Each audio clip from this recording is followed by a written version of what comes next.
so how to maintain it is correct and effective. Let's take a look at the author next. The maintenance of the vertical packaging machine is generally divided into 5 steps. 1. Regularly lubricate the gears, bearings, and other related components to ensure the normal operation of the equipment. While adding lubricating oil, be careful not to drop the oil on the conveyor belt, so as not to slip the conveyor belt and affect the delivery of items. 2. After the reducer has been in operation for about 12 days, new engine oil needs to be added. It is forbidden to run the reducer without engine oil. 3. After each item is packaged, the submaterials, barrels, turntables, etc. should be cleaned.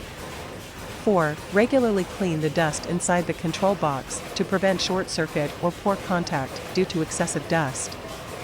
5. Regularly clean the heating strip and silica gel strip to ensure that there is no foreign matter on it and ensure the sealing quality. If you need to buy vertical packaging machine, you can contact us. We will provide free one-to-one service, free quotation, and complete details of the machine.